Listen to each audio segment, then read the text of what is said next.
Shalom. Damai sejahtera Allah Bapa, keselamatan Yesus Kristus dan penyertaan Roh Kudus kiranya turun atas kita sekalian. Satu-satunya sumber pertolongan yang sejati. Lukas 8 ayat 40-56. Anakmu sudah mati, jangan lagi engkau menyusah-nyusahkan guru.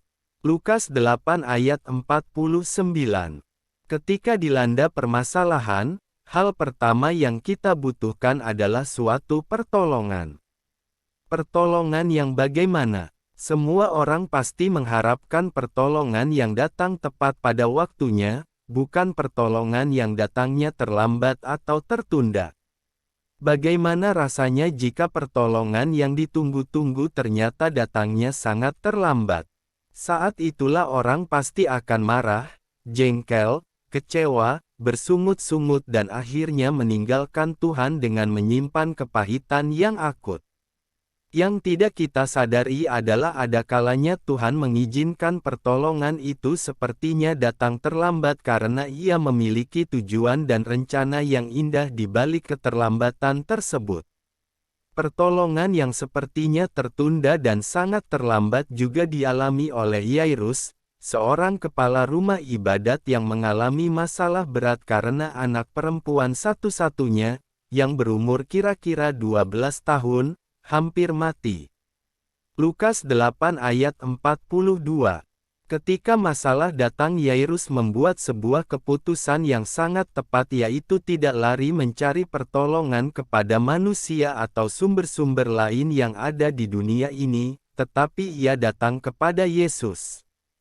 Bahkan Alkitab mencatat, sambil tersungkur di depan kaki Yesus ia memohon kepadanya, supaya Yesus datang ke rumahnya, Lukas 8 ayat 41b.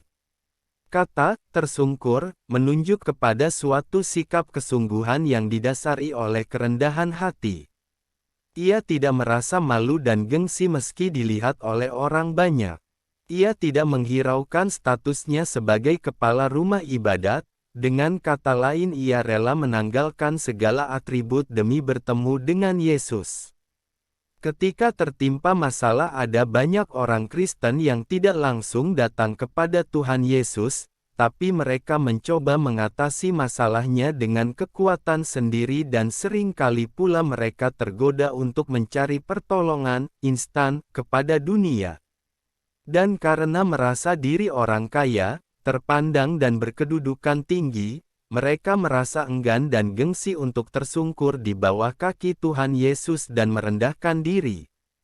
Terkutuklah orang yang mengandalkan manusia, yang mengandalkan kekuatannya sendiri, dan yang hatinya menjauh daripada Tuhan. Yeremia 17 ayat 5. Status sosial seringkali menjadi hambatan bagi seseorang untuk datang kepada Tuhan Yesus. Sumber pertolongan kita satu-satunya datang dari Tuhan Yesus Kristus, bukan yang lain. Tetaplah mengandalkan Tuhan, hiduplah dalam kebenaran dan hiduplah dalam kekudusan. Tuhan Yesus memberkati.